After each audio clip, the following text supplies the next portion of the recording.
Late autumn Nevada carried a wind that did not ask permission. It came low and sharp, sliding across Gold Creek Valley as if testing the will of every living thing it touched. Sagebrush bowed under its passing. Fence wires hummed. The sun hung distant and pale, unwilling to offer warmth to anyone who had not earned it. On that wind-scoured stretch of 2,800 acres stood the Wilder Ranch, wide, prosperous, and lonely in a way only old land could be. The house at its center had been built to endure weather and time, but not the absence of a woman's presence. That absence had settled there 20 years earlier, the day August Wilder's mother died, giving birth to the youngest son. August was 5, too young to understand death, old enough to feel the change. After that day, laughter left the house the way summer rain left Nevada, rarely and never long enough to matter. August grew up beneath that silence. His father, Luther Wilder, hardened into a man of short sentences and longer stares. The meals grew quieter. Shirts went unmended. Boots stayed scuffed. The smell of horsehide, stove smoke, sweat, and red dust became the permanent scent of life. The Wilder boys were raised the Western way: speak little, work hard, endure cold, endure hardship, endure each other without complaint. Rowan, 19, still tried to bend the silence when he could. His humor came quick, sharp, and often faded as soon as it surfaced. Caleb, 16, carried restless energy, forever moving, forever loud enough to remind the house that youth still lived there. August, at 25, was nothing like either of them. He was steady. He worked slower, but cleaner, thought longer, watched more than he spoke. Where Rowan joked and Caleb bristled, August absorbed. His father once said the eldest had taken the family's silence and made it his own, not out of fear, but out of habit. That afternoon, the sun washed the land in a thin silver light, flattening shadows and sharpening edges. Luther Wilder set down his hammer near the half-finished fence and studied his eldest son with the look of a man standing at the edge of a decision he had delayed too long. "You plan to live like this till the end?" Luther asked. The words carried no anger, just weight. August looked up from the fence post he was setting. The post stood straight and stubborn in the ground, holding tension without complaint. He understood the comparison without it being spoken. Like what, Pa? Like the land, like the post, stuck in place, carrying the load, needing no one. August said nothing. Luther stepped closer, boots crunching against dry earth. His eyes, worn by decades of wind and loss, searched August's face as if measuring the future against those broad shoulders.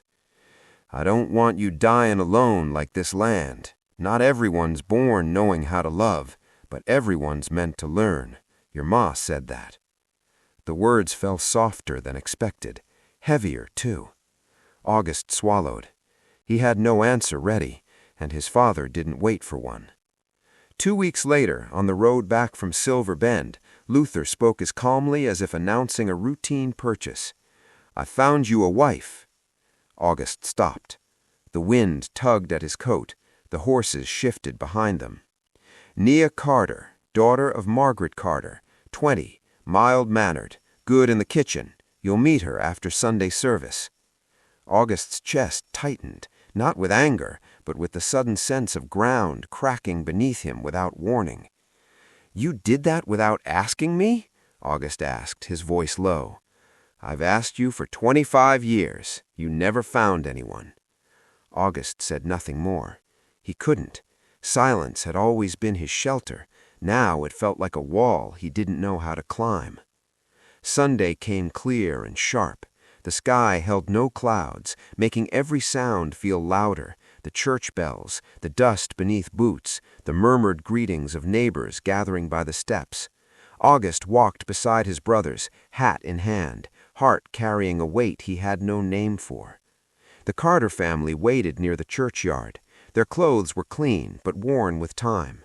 Nia Carter stood between her sisters, hands twisted together, thumb brushing her knuckle in the small, repetitive motion of someone steadying herself. She wore a faded light blue dress. Her dark skin glowed softly against the Nevada light. Her hair was braided neatly, framing a soft, round face shaped by patience rather than ease. When Luther called out, "Nia, this is August," she lifted her eyes.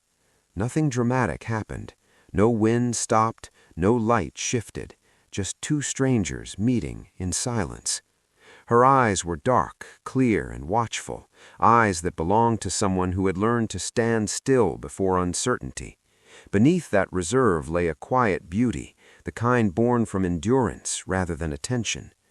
August felt something tighten in his chest, sudden and unfamiliar, as if a rope had been drawn around his heart. "Pleased to meet you," he said, voice rough with disuse.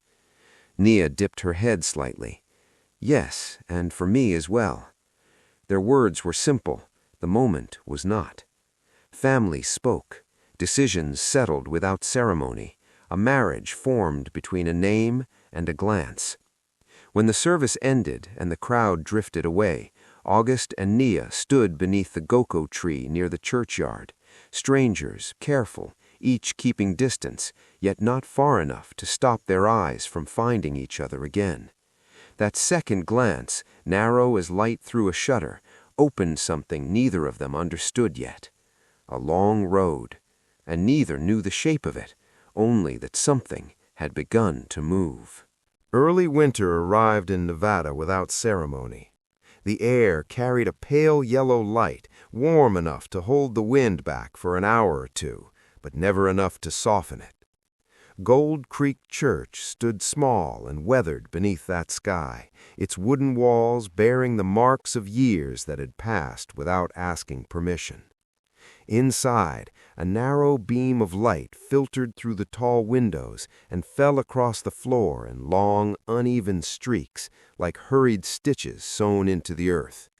It was in that quiet place that August Wilder and Nia Carter stood side by side, preparing to step into a life neither could picture. There was no choir, no decorations worth naming, only the pastor's calm voice, a worn Bible resting on the table, and the restrained coughs of a few gathered witnesses. The wedding was so quiet, one could hear the soft scuff of a misplaced boot against the wooden floor. Nia stood to August's left. Her hands were clasped tightly in front of her, fingers laced until her knuckles turned pale. Her eyes stayed fixed on the Bible, as if it were the only solid thing in the room. Each time the pastor paused, she startled slightly, the question that would bind her life to a stranger dropping into her chest like a stone. August stood upright, shoulders broad beneath his coat, his face set in a stern line that gave nothing away. It was difficult to tell whether he was tense or simply holding himself steady for both of them. His entire life had taught him how to brace against wind, against loss, against anything that might unsettle him. Now he braced against something far more unfamiliar. When the pastor asked him if he took this woman as his wife, August answered first, "I do." His voice was low and rough, but certain. Nia lifted her eyes then, just for a breath. Her heart raced so fast she worried it might betray her. When her turn came, her voice emerged barely above the hush of the room. "Yes, I do." Soft enough that without the silence no one would have heard. Outside, the wind scraped along the church steps, rattling the loose boards as if impatient for them to finish. When the blessing was given and the small gathering began to disperse, August and Nia stepped out together into the cold light. As Nia descended the wooden steps, her foot slipped slightly on the worn edge. The world tilted for half a breath. August caught her without thinking, his hand closing around hers, firm and instinctive. His fingers brushed her skin, too light for anyone else to notice, sharp enough for both of them to feel it race along their spines. Nia froze. August withdrew his hand at once, then hesitated. He reached again, uncertain whether he had crossed a line. She didn't speak. Her cheeks flushed briefly before the wind stole the color back, leaving only the memory of heat between them. The meal at the Wilder Ranch that followed barely passed for a celebration. It was more like supper with extra chairs and a few additional pies. Rowan and Caleb tried to lift the mood, but laughter died quickly in a house long accustomed to the absence of women. Nia sat at the long table with her hands folded neatly, her gaze drifting anywhere it could hide. The deep voices, the clatter of cutlery, the smell of roasted meat and horsehide pressed in on her from every side. She felt very far from the small, crowded home she had shared with her sisters, where mornings had begun with humming and warmth. August, seated beside her, fared no better. He knew she was uncomfortable. He was too. Every accidental brush of their hands beneath the table made them both flinch as if touching something hot. They shifted apart, then drifted back again, unaccustomed to sharing the same bench. No one spoke of it, but the awkwardness shone brighter than any lamp. Night settled quickly over Gold Creek, the way it always did. When Nia stepped into the room meant for both of them, she stopped just inside the doorway. The space was clean and orderly, smelling faintly of pine and mild soap. August's shirt hung on a peg, old but carefully washed. August entered behind her and closed the door. The sound seemed too loud. For a moment, neither knew where to look. Nia removed her hairpin slowly, laying it on the small table as though it might break. August turned away, giving her space. Still, in a small, unguarded moment, he glanced over his shoulder. It was the clumsy curiosity of a man who had not stood this close to a woman in years. When they sat on the bed, the mattress dipped and their shoulders touched. Even that slight contact made them stiffen. Nia tried to smile, but her lips trembled. August drew a deep breath, as if preparing for the hardest task of his life. What followed held nothing of the ease promised in romantic tales. They were clumsy, careful, afraid of doing the wrong thing, afraid of hurting each other, afraid of revealing how little they knew. August's hands shook with worry. Nia's breath hitched with fear. Their nervousness tangled every movement, turning the moment into a misstep neither could undo. When it was over, silence returned, heavier than before.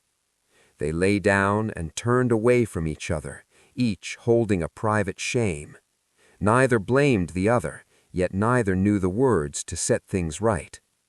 The Nevada wind scraped against the doorframe, cold and relentless, as if echoing the distance that had settled between them. Winter crept deeper into Gold Creek in the days that followed.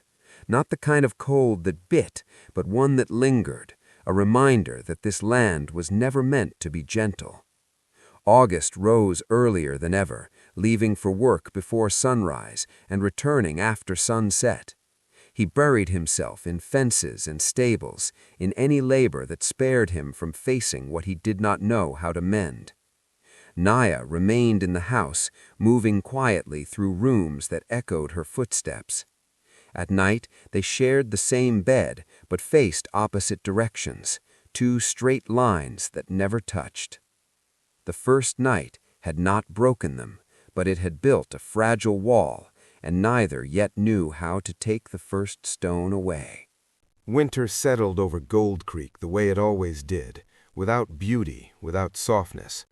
There was no deep snow to brighten the land, only dry wind sweeping past fences, dirt roads, and weathered porches. To August Wilder, it was familiar, almost comforting. To Nia, it felt endless. The Wilder Ranch grew quiet in a way that was harder to name than silence. It was not the quiet of work being done or men resting after a long day. It was the quiet of two people who shared a name and a bed, but not a language. August woke before dawn every morning. He dressed quietly, boots in hand so as not to wake her, though she was often already awake, staring at the ceiling. He left the house while the lamps were still burning, and returned long after the sun had slipped behind the hills. Whenever he didn't know how to face something, he worked harder. It had helped him survive the loss of his mother. Now it only widened the distance between him and his wife. Nia spent her days learning the rhythms of a house built for men. Rowan ate fast and loud.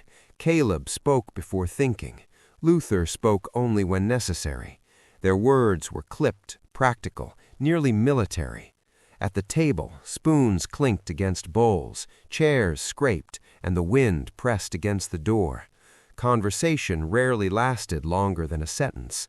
Nia sat at the end of the table, folding herself small without meaning to. She smiled when someone glanced her way, but the smile never reached her eyes. She had known poverty before. She had known hunger, but she had never known loneliness like this. Back home, she had shared a narrow bed with her sisters, waking each morning to the sound of chickens, voices, and her eldest sister humming in the kitchen. At the Wilder Ranch, the house was large but hollow, echoing her footsteps as if she were a stranger passing through. At night, husband and wife lay side by side, facing opposite directions. Two backs turned, two hearts guarded.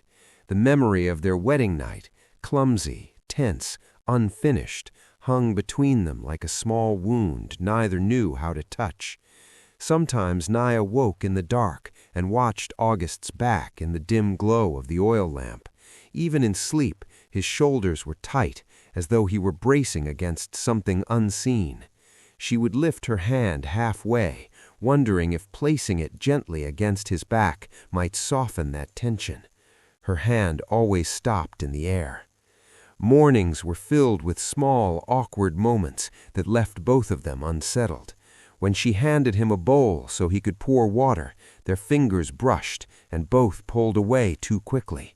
When they bent at the same time to pick something up, their foreheads nearly touched before they jolted apart. When passing in the hallway, August stepped aside to let her through, but his eyes met hers for half a breath before both looked away. Each moment was fragile. Each one tugged softly at Nia's heart. August felt it too. He noticed the way her shoulders tensed when voices grew loud, the way she lingered at the window as if listening for something that never came. He wanted to tell her he was sorry for the broken wedding night, that he wasn't good at closeness, that he didn't know how to bridge the space between them, but wanted to try. Every time he opened his mouth, the words lodged in his throat. His whole life had been built with his hands, not his voice. Silence was the language of the Wilder Ranch. Breaking it felt like stepping onto ground that might give way. One afternoon, as Nia wiped the long kitchen table, a bowl slipped from her hands and struck the floor with a sharp clatter. August turned at once and crossed the room in 2 long strides. He bent to pick it up at the same time she did. Their fingers touched. Not intentionally, not deeply, just barely. Both froze. Nia pulled back first, her heart pounding like a warning drum. August jerked his hand away and straightened, standing there awkwardly, his mouth opening as if to speak. No sound came. "It's all right," Nia said softly, though her voice trembled. "It didn't break." August nodded once, stiffly, and turned back to the door. He stayed there longer than necessary, his shoulders rigid, as if holding something inside him that threatened to spill. That afternoon, after the household had gone quiet, August stood outside the bedroom door for a long time. He raised his hand to knock, then let it fall. He wanted to ask her if she was tired, if she missed home, if she needed anything. He wanted to tell her he saw how hard she was trying. He went back to bed without saying a word. They lay facing away from each other, an arm's length apart. August knew, without turning, that Nia was awake. Their breaths mingled in the darkness, close enough to touch, far enough to remain separate. Days passed like that, until one morning, after finishing her chores, Nia stood at the back door for a long time. Her hands were clasped, her shoulders squared, as if she were preparing herself for a difficult walk. When August stepped inside for coffee, she turned. "August," she said, "I want to ask you something." He stopped, surprised by the sound of his name spoken with intention. "Go ahead." "I want to open a small place in town, just a few tables. I think I can manage it." Her eyes held something he had not seen before. Hope. August felt it strike him unexpectedly, sharp and clear. "All right," he said at once. Nia blinked. "Truly?" "Yes," he replied. "You can do it. If you need lumber or tools, just tell me." Her lips pressed together, and she lowered her head, but a small smile bloomed, bright enough to change the air in the room. For the first time since their wedding night, the silence between them shifted. Not gone, but thinner. Something had begun to move. Gold Creek changed the day Nia's sign went up. It was nothing grand, just a hand-painted board nailed carefully above a narrow storefront between the blacksmith and the post office. Nia's Table, it read in simple lettering. Still, the small building felt warmer than anything on the street. Warmth had a way of spreading when people didn't expect it. August and his brothers had worked on the place for weeks. New shelves, a repaired floor, a counter smoothed until the splinters were gone. August had measured twice, cut once, and sanded every edge as if the shop were something fragile, something he didn't want to ruin. The day the sign went up, Nia stood on a short wooden ladder, hammer in hand. August held the ladder below, his broad frame steadying it against the wind. "Careful," he said. "I am," she replied, smiling faintly. The nail slipped. August caught it on instinct, his hand closing over hers before it could fall. This time there was no pretense of accident. His grip was firm, protective. For a moment neither of them moved. Nia looked down, startled. August looked up, meeting her eyes from far too close. He released her hand slowly, reluctantly. "Careful," he repeated, softer now. "I know," she said, her voice barely steady. Behind them, Rowan whistled and pretended to search for another hammer.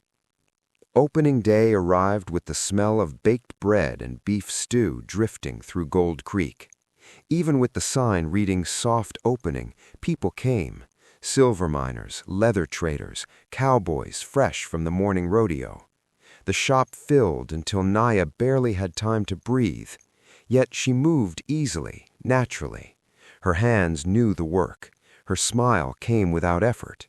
It was the first time August had seen her truly at ease since coming to the ranch. He stood in the corner, arms folded, pretending to inspect the hinges against the wind. In truth, he was there to watch her, to see how she leaned as she poured water, how her eyes brightened when someone praised the food, how her shoulders no longer tensed the way they did at home. She belonged here. At one point, Nia turned and caught him watching. Her cheeks warmed and she looked away quickly. August stiffened, then looked aside, then back again. His heart beat in a way he didn't recognize, not loud, but deep. When the shop closed that evening, Nia stood outside under the dim street lamp, staring up at the sign as if making sure it was real. August stood a few steps away. "Thank you," she said. "I couldn't have done this without you." "I only helped. It's your work." A breeze lifted her hair across her shoulder. She brushed it back, and their eyes met. This time the silence felt different, full, not empty. That change unsettled him. The next afternoon, August stopped by with vegetables from the ranch. He found her behind the counter, sleeves rolled, hair pinned up, sunlight catching the dark curve of her cheek. Then the bell rang. The stranger was dressed too neatly for Gold Creek. Crisp shirt, polished shoes. He leaned casually on the counter as he asked for directions. His smile lingered too long. August saw it all.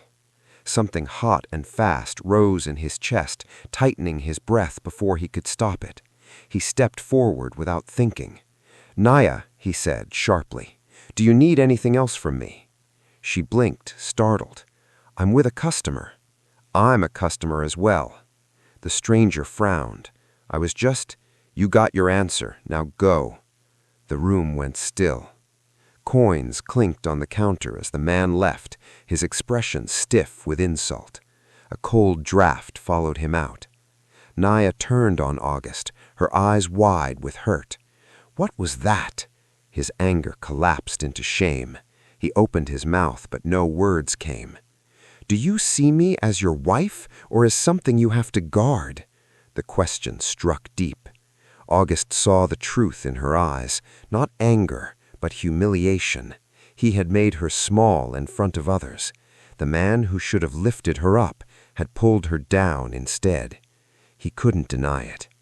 She stepped away toward the kitchen, shoulders shaking. That evening, August found Luther on the porch, staring out at the land as though speaking to the past. "You're just like I was, thinking silence hides fear." "What fear?" asked August. "Loving someone enough to lose them." The words cracked something open. Night fell. Nia moved quietly in the kitchen, avoiding Hugh's eyes. August stood in the doorway for a long time before speaking. "I'm sorry. For the shop. For everything." She didn't turn. "I don't want to be a burden," she whispered. "You're not," he said, his voice breaking. "I just don't know how to love right. But losing you—" He stopped, breath catching. "That scares me more than anything." Nia turned slowly. She stepped closer and lifted her hand, touching his cheek. "You don't need me perfect," she said. "Just honest." August pulled her into his arms then, no hesitation, no fear. The wall between them cracked at last. And for the first time, they stood together without distance. The wind eased that night, as if Nevada itself had decided to listen. Inside the Wilder house, lamplight glowed softer than it ever had before, catching on the worn edges of the table and the clean lines of the floor August had scrubbed earlier without knowing why. The house did not change all at once. It never did, but something in its breath shifted. August and Nia stood in the kitchen for a long moment after he pulled her into his arms. The embrace was not fierce or hurried. It was careful, deliberate, as if both were learning the weight of each other for the first time. August held her as a man holds something precious he has nearly lost, steady, unsure, unwilling to let go. Nia rested her forehead against his chest. She could hear his heartbeat, strong but uneven, betraying the fear and tenderness he had hidden for so long. Her hands slid slowly around his back, feeling the solid truth of him there. "I don't want to be afraid anymore," she whispered. "I don't know how not to be," August replied, his voice low.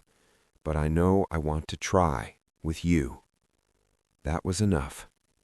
They moved toward the bedroom together, not as strangers forced by obligation, but as two people choosing the same path.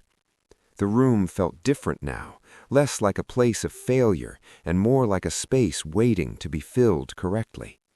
August paused at the doorway, as if giving her one last chance to turn away. Nia did not hesitate. She stepped inside and set her hand against his arm, grounding him. This time there was no rush. August touched her slowly, learning the language of her breath, the way her shoulders relaxed when his hand rested there, the way her body softened when she realized she did not need to brace herself. Nia guided him with quiet words and gentle touches, teaching him without embarrassment, without fear. They found a rhythm not born of urgency, but of patience. When they finally came together, it was careful, respectful, unhurried. Nia tightened her hold, not from pain, but from trust. August pressed his forehead to hers, breathing her in as though memorizing the moment. "I'm here. I'm not going anywhere," he whispered. For the first time since their wedding, there was no distance left between them. Morning came quietly. August woke before dawn out of habit, then stopped himself. Nia slept beside him, her breathing even, her hair spread across the pillow like the night lingering a little longer than usual. He lay still, afraid that moving might break something delicate. When she stirred and opened her eyes, she startled slightly, then smiled. "You're up early," she said.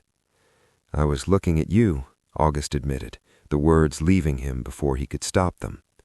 Nia's smile deepened, warm and unguarded. Something settled firmly in August's chest, like a piece finally fitting where it belonged. The days that followed were not suddenly perfect. They were simply honest. August spoke more, though his words still came slow. Nia listened without pressing, without filling the silence for him. Touches once avoided became small bridges, a hand resting briefly on his back as she passed, his fingers brushing her hair behind her ear without thinking. At supper, laughter lingered longer than before. Rowan noticed first, nudging Caleb and whispering something that made them both grin. August heard it and flushed, but he did not retreat.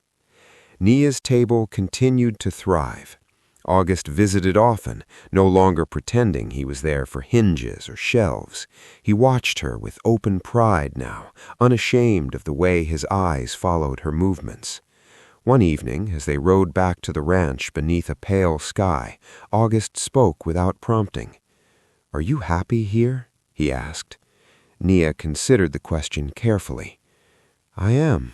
In town, at home, with you." August nodded, gripping the reins tighter than necessary, as if steadying himself against joy arriving too quickly. Winter gave way to early spring. The land remained dry, but the air softened. One morning, Nia stood on the porch longer than usual, her hand resting lightly against her stomach, her breath uneven. When August returned from the fence line, he saw her standing there, eyes deep with something larger than fear. "Nia," he said, "what's wrong?" She looked up, her smile trembling. She took his hand and placed it gently where her heartbeat raced beneath her palm. "I think I'm carrying a baby." The world stilled. August's breath caught, sharp and sudden. He stared at her, then at his hand, as if the truth might vanish if he moved too fast. "Truly?" he asked, his voice breaking. Nia nodded, tears bright in her eyes. August covered his face for a moment, shoulders shaking. When he looked up again, his eyes were wet, filled not with fear, but with happiness so strong it frightened him. He pulled her close, holding her tightly, his heart pounding hard enough for both of them to feel. "Thank you," he whispered into her hair, "for choosing me, for staying." Nia leaned into him, steady and warm. "We're choosing each other," she said. The wind crossed the land again, lighter now, brushing past the porch and the open door of the Wilder house. Inside, two people stood together, no longer strangers, learning not just how to love, but how to stay. And on that quiet stretch of Nevada earth, something new had taken root.